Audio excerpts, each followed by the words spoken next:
meet your thing. Okay, Kum Lena Blat Gemara. This is Tuesday's Blat of Kuf Lamed Gimel. And we're continuing to talk about a person who dies and he distributes the assets, whether the wife, and includes the wife in the distribution. Does that mean the wife is Moichel or Ksuva or not? Amar Rav Huna said, if somebody was dying, he wrote, he distributed, gave away all the nechasim to a stranger. And he didn't say whether he's giving it as a gift or is giving it as a Yerusha. So we say as follows. We see, if this person that he gave, decided to give all the assets to, is somebody that is entitled to Yashin him, then we'll follow the view of Rabbi Yechon and Breket. If you have 5 children, you decide to give it all to one of the children, you can. Not like the Chamin, like you cannot vary what the Torah says. Rabbi Yechon and Breket, you could. So therefore, we'll say it's probably a Yerusha. Even though you're only giving it to one of the children, doesn't matter. Since he's entitled to Yerusha, he's probably Yerusha. However, the im lav, but if it's not one of those who has a right to yashim, then probably it's a matana. At the end of the day, what's the difference? We'll see in a minute. Nachman says, first of all, said to him, he said to Rav Huna, why are you being so, what do you call it? Not the right word. You're being so ambiguous. If you believe that the halacha is Rabbi Yechon ben Beroka, then just say outright, halacha can Rabbi Yechon ben Beroka. You can give it to one child more than other children. What are you being so surreptitious? Your law will only follow Rabbi Yechon ben Beroka. The Ozla, that we just learned about. He says here, Dilma perhaps. He's still continuing to talk. Dilma perhaps. Maybe the story that happened in such a way that's why you said what you said, not because you're out to Paskin and you were being a bit, in a way, very nebulous. That what happened was, maybe this is what happened. The person was dying. And people said to the person who was dying, what's going to happen to all your assets? Do you want to give it to that person? And he said, Elaman, who else should I give it to? In other words, he's agreeing with them. But we don't know what he meant. And you're saying, so what did he mean? Did he mean to give Yerusha? Did he mean to give Matan? And therefore you made this rule. Somebody who's entitled to be heir, so maybe that's why you said, you're not out to Paskam Yechem Abreka, you're out to tell us this story, what happened, how do we interpret what he said? Exactly what you just said happened. Now, the obvious question is, what's the difference? What's the difference if that person is going to end up with all the assets as a gift, or if that person will end up with all the assets because the person is the rightful heir? What's the difference? What is the big difference? The Mahichel, the Sabra, Kamei, the Rabba, maybe to say, the difference is, Im Ro'li Yarshay. If this person is an heir, the Chachamim made a rule that the person, when he dies, the children must take care of his wife, unless she gets married to somebody else. But until she gets married to somebody else, she must take care of his wife. Even after service 25 years, whatever it is, they have to pay her rent, they have to take care of her. If it's a Yerusha, then there are rules. And part of one of the rules are that they have to take care of the mother or their father's wife. But if not, if it's merely a gift, he has no responsibilities. If it's a gift, then it's totally his. He maybe doesn't have the obligation to take care of the deceased wife. It doesn't make sense. This is our version, other different version. Migrav Goram. It doesn't make sense. A Yerusha is entitlement from the Torah. And yet the Chachamim stepped in and said that even though you're the Yerush, you're the rightful heir, you have a right to keep all the assets, but we want you to take care of this person's wife.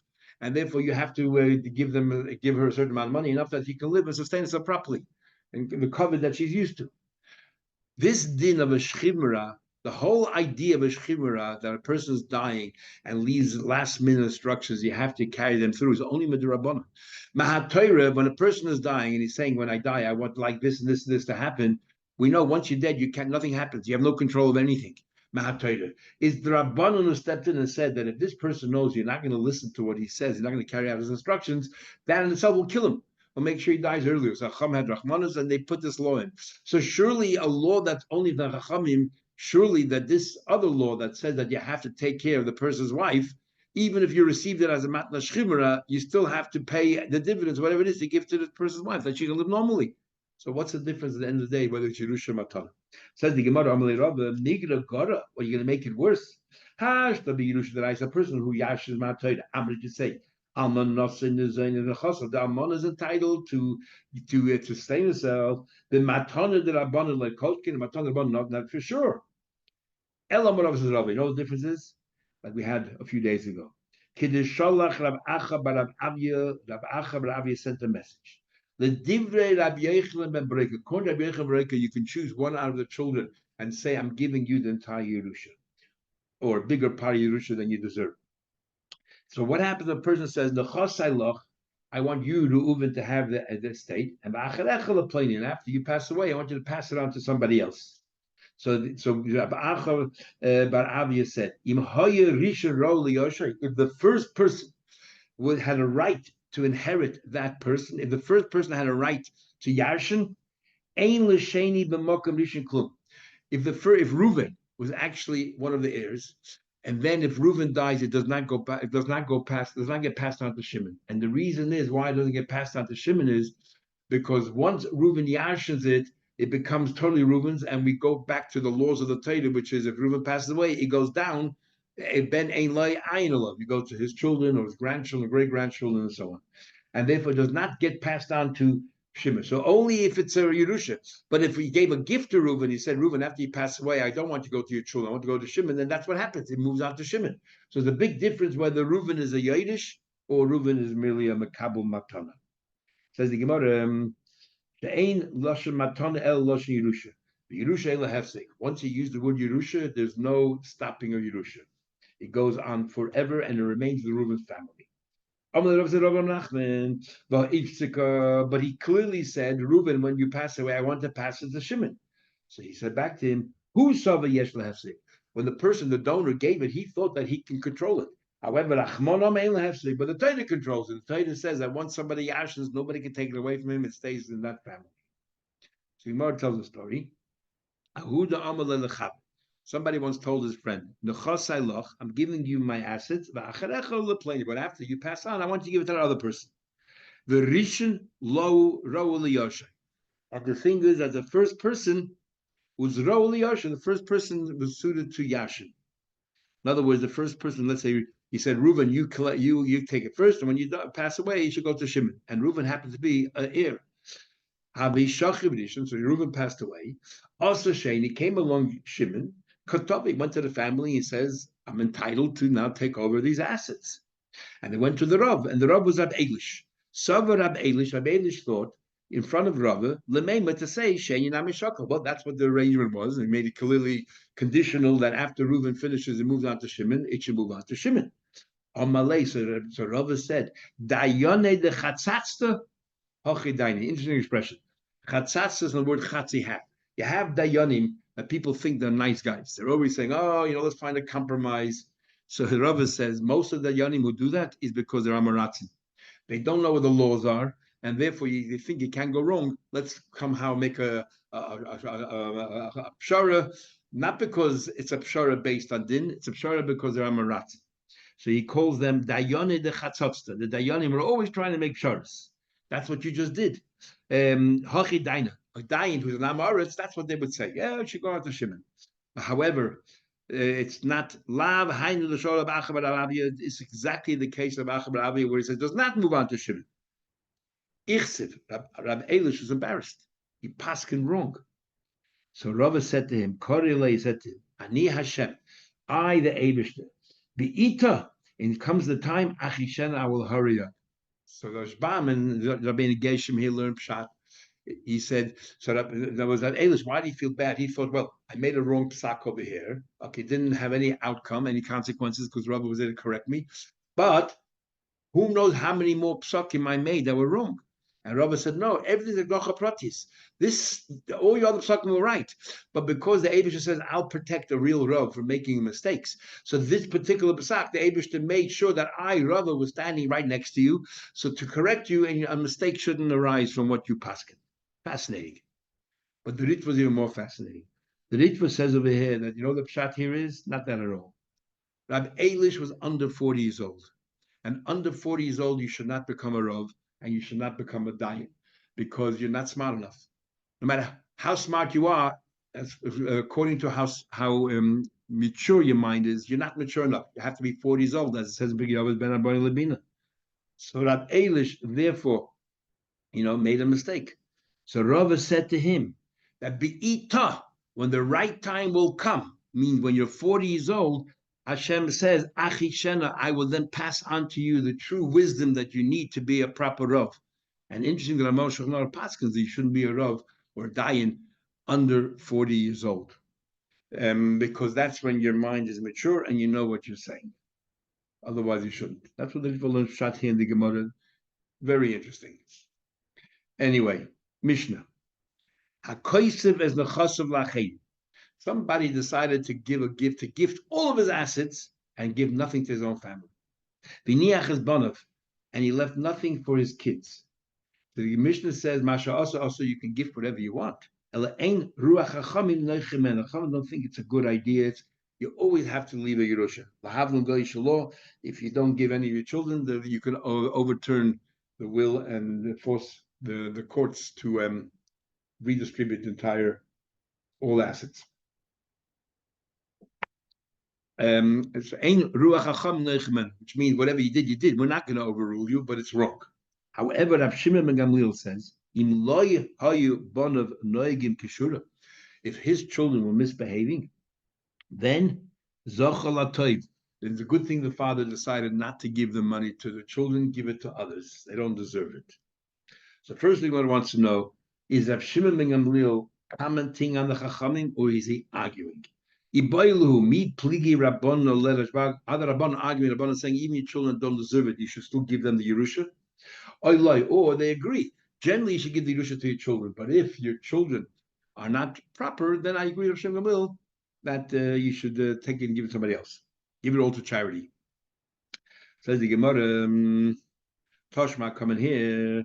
There's a number of cases where the kids feel that the parents are giving away the entire Yerusha to charity and they take them to court to try to stop them from giving away the Yerusha, which is exactly the opposite. So the Gemara tells some interesting stories. The following story is interesting because it shows you two ways. The Gemara gives you two ways of how to read a story. And I'll tell you in a minute how perhaps in Halacha had an interesting shaila, how this might have some bearing on that. So let's go. Tashma. Yosef ben Ye'ezer from the first Tanaim, Yosef ben Ye'ezer. Hayalei ben, as we have in the Pirkei Avos or in Chagiga, second parak, had a son. Shalah Hayanoy Kishur didn't behave properly. There were many tzaddikim who had children, we even looked at Moshe Rabbeinu, his grandson, Yonasan ben Gershom, who worked in the house of Micha. Rabbeinu Gershom, Ma'er HaGoyla, his son Shmatzich. His son became an apostate Christian. And Rabbeinu Gershom sat Avelis for him for 14 days. Because the Shulchan Aruch said you don't sit Avelis for a Meshumad. And he sat not 7 days, but 14 days. Because the Torah says that the Shechina, if you spat a father in the face in 7 days, the Shechina is 14 days. Because he became a Meshumad, an apostate, like he spat in the Shechina's face, so he sat Avelis 14 days. So Yosef ben Yezer had a son that did not behave properly. Elisa did dinner. He had a whole attic full of exaggeration, a whole attic full of gold coins, or Taisa says he had a big barrel full of gold coins. He didn't want to give it to his son. Come Agdashe. He gave it all to charity. He started making it Hegdish. What happened? Ozil, the son, went. Nosif bas Godul Kalila Diyane Malka. He went and married a girl whose role was the daughter of someone who is to weave the crowns for Yanei HaMelech. I guess a very prestigious job. Oilida Devisu, she had a child, and he wanted to gift her or make a party. Is Zovin Love Binosa. He went and bought a fish. Kara, they tore open the fish. Ashkech Bo Margalisa, they found in there a precious stone. Amrale, she said to him, Loi Timatya Malka, don't offer it to the king to use it as one of the crown jewels. You know why? Because they'll pay you a pittance. The shakla minach b'dmei kalil. Take it to you and hardly pay you. Zil amtaya legabe gizberi. Go out there and give it to the gabe of Hegdish because they yare shemaim and they will give you a true assessment. Or you don't assess it. The amirase legvoya kimisirase leheged. Because once you give, if you nominate a price, even though you undervalued it, once you said it, it's too late. It belongs to Hegdish. Big Machlek is a shaynim whether she was right in this halacha or not right. Taisa says she was right. Other Rishonim said she was wrong because it was a mistake, and I won't go into that right now. Ella, obviously, she was a very smart woman. Ella l'shaimu inu. Let the Hegdish, the Gabbai of Hegdish, assess the value of this diamond, of this precious stone, and they'll be honest. He did that. Amtuyu, he took it. Shamu b'tleisa liyasadini, and the guy from Hegdish, the Gabbai of Hegdish, said this is worth 13 barrels of 13 rooms full of gold ducats. The problem is, Amrele, he said to the Gabbai, said, Sheva ika shis leka. We can only pay you 7 barrels of gold and not 13. So the son said, who was supposed to be a bad boy, he said, Sheva hoveli, pay me out the 7. Abashit harei hein mukdoshemai. But the 6, I will leave it for Hegdish. I'm donating that to the Hegdish. Now, there are 2 versions as to what happened. One version is, they wrote, it cost them. That means all the Rabbanim that wrote this note. Yosef ben Yezer hechnis achas. Yosef ben Yezer only donated 1 barrel. But Benoi hechnis sheish. His son did 6. So the son was better than the father. In other words, the father did the right thing. By punishing the son realized the inadequacy of his ways, and the son reformed and became a bigger donor than his own father. So by withholding the money, he brought out the best of his son. That's one version. But the Ikadam, the other version is that they wrote, Yosef ben Yezer hechnis achas. Yosef ben Yezer donated 1 barrel. Ubenoi hoitzi sheva. The son took away 7. If there would have been more, he would have taken more. The only reason why he took away 7 and left the rest for Hegdish is because that's all they had to give him. So therefore, the father did not achieve anything by not giving to the son. The son didn't become any better. He just took whatever he could get his hands on, and that's all he can get his hands on. So first thing Gemara says, so the 2 ways of looking at it. The Gemara hechnis, since they praised the Yeshua son Miklal the Shapir of it, he did the right thing. He brought out the best of his son by withholding it. And Adirab, or you could say, the other version they wrote Hoitzi, that the son did not perform in any way. He took whatever he can get his hands on. The father gained nothing by holding it back. You can't bring a proof one way or another. Just what I was going to say is, I will come back to me finish Gemara. My Havila, bottom line, if you have children no good, should you withhold the inheritance from them or not? You clever one, do not in any way take the Yerusha away from one child and give it to the others. Why not? Even taking it away from a bad child to a good child. The Chosh came a brother Barto, taking away from a son and giving it to a daughter. Don't tamper with Yerusha. Leave things the way they are. And as we had in Monodarim as well, you never know that, and we had Bava Kama, that the child, maybe the grandchild of that person, the bad son might have a good son after that. And therefore the Yerusha should go there because it'll end up taking care of the next generation. So therefore you shouldn't in any way do that. Torah we learned. Mike said there was a story about the was a story with a person shouldn't pay properly. Omad v'kosav nechosol Yonis ben Azil. He wrote everything off to Yonis ben Azil. Yonis ben Azil was one of the students of Hill, and we'll learn tomorrow that Hill had many students, 80 of them, in fact, and Yonis ben Azil was the greatest, supreme. So he gave it. We'll learn on Wednesday, Mr. He gave it to Yonis ben Azil. He donated everything he had to Yonis ben Azil. What did Yonis ben Azil do? Mochashlish, he sold a third of the assets and he took the money for himself. The Hegdish Shlish, a third he gave to Hegdish. And the Hechzil Lebon of Shlish, and the last third he went and he took it and he gave it back to the children of that person. All of Shammai, the Makle B'Tamilin. Shammai came and attacked him with his stick and his backpack. It's an expression saying he's ready to have a vikuach with him, a debate with him. He said, Amalei Shammai. Shammai said, what did you do, Jensen?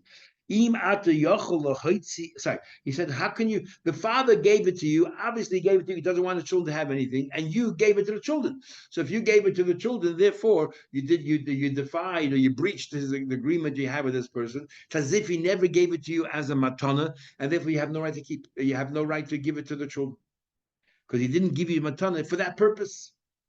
So Yonis ben Nazil said, look, if you're going to tell me that I breached the agreement, he didn't say clearly, don't give it to my children. Should have understood. And you're going to tell me that therefore I had no right to give the children, and therefore the money I had no right to give the money to the children. It's not my money to give it to the children. In that case, nor is it my money to give it to Hagdish, and nor is it my money to give the third, and therefore everything should fall back. Are you saying that? If you're going to tell me that I can unravel the sale I made because I had no right to have any of this money, then I can also take back the money, or you can take the money back from the children of that person. But if you can't undo any of that, neither can you take back the money that I gave to his children. Omar. So Shammai said to him that he said, like you argued with me, Ben Azil, and you were right. So he want to ask me, caught myself, what was Shammai's thinking? So Shammai's thinking is based on the Gemara, if you remember, that we learned in the Dorim.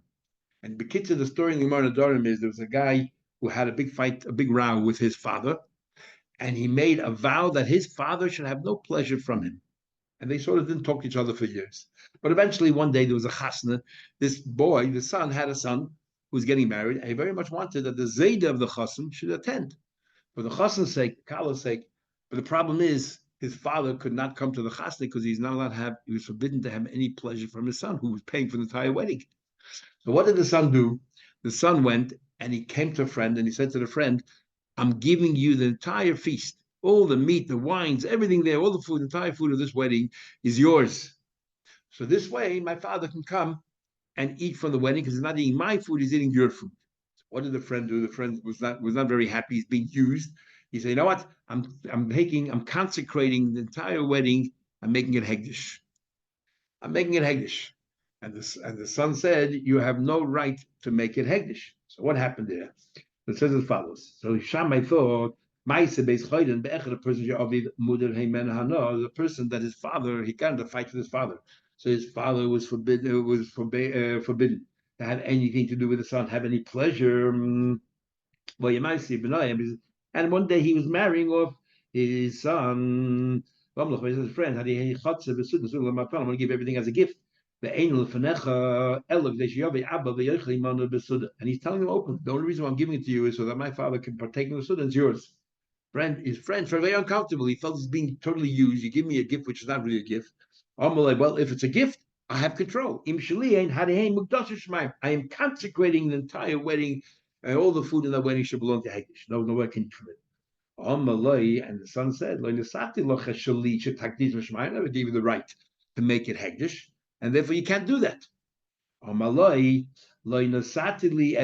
that case, you didn't give me a gift. It's still your food, and your father is going to eat from it. He's eating your food, and your father and you are both sinning. You guys are playing games. And the sin will be on your head, and not on mine. Not on my head. There's a big machlekes, by the way, the Rambam and the Ran. If I make a neder that shouldn't have any benefit for me, and you did, who is over the Avera? The one who made the neder, or the one who actually went and breached the neder? Which is for another time. Chacham laid down a rule. Kol matana she'ena, any matana that the recipient does not have the right. If the recipient does not have the right to make it hekdesh, then ena matana, it is not really a matana because the guy doesn't have total control. Now this actually creates a big problem, but we'll talk about it on Wednesday, and that is the concept of a matana manas lahachzir. I'll give you a lulav and esrig on the condition that you give it back to me. So if I give it to you, can you make it hegdish? If you make it hegdish, then you can't give it back to me. So you can't. New and the Gemara says in the Dorim, kol matana she'ena, that you cannot make it hegdish is not a valid matana. So how does the whole concept of matana manas lahachzir work? We'll talk about it next time. So the problem here was that Shammai wanted to compare the two cases, and he wanted to say, the same thing with you. It's not really, the guy gave you a gift not to give it to the children. He gave it to the children, then it's not really a gift. He didn't follow his rules. But the difference is that the guy did not expressly tell Yonis ben Azil, don't give it to my children. And therefore he had every right to do whatever he wanted. In the case of the Matan Beis Chayden, the guy clearly told him, I'm not really giving it to you to be yours. I'm only giving it to you so my father can eat from it. So therefore it wasn't really a matan. But that question about Tzedakah is a very valid question. In the previous story, just very quickly, I had a shaila a while ago, and I thought it was a fascinating shaila. If somebody, a mashullah, comes to your house to collect money for a moisid, for an institution, right? And so you say to the mashullah, you know what? Normally I would give you $100. I'm happy to give you $200, but I'm going to give you $1,000 check. Give me back $800 in cash change, and I'm giving you, and you keep $200. So as a result of that, it's a win-win, because you would have only received $100 from me, but because of this arrangement, you're going to receive $200. So you're happy. I am winning because now I have tax deductible receipt that I gave you $1,000. I would have had to give to the tax department, let's say $500 tax. But now I don't have to give tax at all on this $1,000. So I gained 300. I paid you 200, but I gained 300. Is that tzedakah or not? That was the question. So what I told him back then was it depends if the mitzvah tzedakah is mainly for me to give or that you receive, which is a big chakira that the Mepharshim talk about. So it depends. If the main thing is for me for you to receive, you receive $200. But the main thing is for me to give. I didn't give here. I made $300 on the deal. So I didn't really, it doesn't cost me anything. So maybe it's not tzedakah. And based on that, but here we see something else. Here we see that do we say one view is that he gave tzedakah only because all they had was able to give him 7. If they were giving him 8 barrels, he would take it out of 8 barrels and give him less tzedakah. So the tzedakah really he gave was because he had no choice. He needed something in return. He got 7 barrels. And therefore we say it's not in a derogatory way, it's not really tzedakah. The other way of looking at it, the Gemara says, no, the fact is he gave. He gave 7, much more than his father. The only reason why he gave 7 is because he couldn't get more. It's irrelevant. The fact is he gave. And the other opinion is no, we don't just look what he gave. What happened over here? Was it really tzedakah or not? So maybe the same thing would be how we view that. Is that called tzedakah? The fact is he gave $200, or is that not really so because he got $800 back? So he was a windfall. Anyway, interesting discussion. We'll continue. Can Hektish owe someone money? What do you mean? Like he was due for 13 pots of gold or whatever. Could he have taken 7 and said, fine, Hektish can pay me over the next 2 years, bit by bit? Yeah, Hektish can do business, Hektish can do everything. So then it's definitely a donation is given to Hektish. Yeah, but the question about the Hektish will have money. Who said they'll never have money? The money, the Hektish, they get money, they use it for maintenance of the base of English, or they use it for buy animals from the Zbech, to keep it busy all the time. There's no guarantees they'll ever have money. And there's no personal guarantees there. But he'll have a star that he can use for some purpose. Even if it never gets cashed in, he'll have the star of 6. What else can he do with it? If it never gets cashed in, what's the purpose of the star? You can't do anything else with it other than collect from Hegdish, and Hegdish will maybe will never have the money. Can you use it as a kasuva? No, you can get married. Can arrange with it, and you can't. There's no person. Right. Anyway, I don't remember ever discussing about Hegdish. We could always talk about Hegdish buying and selling, Hegdish borrowing money or lending money. Don't remember coming across that subject offhand. But interesting point, would you say? Okay, so you're arguing with what I said before, possibly. Well, I'm questioning, not arguing. Yeah. Fair enough. Okay, thank you. Okay, have a good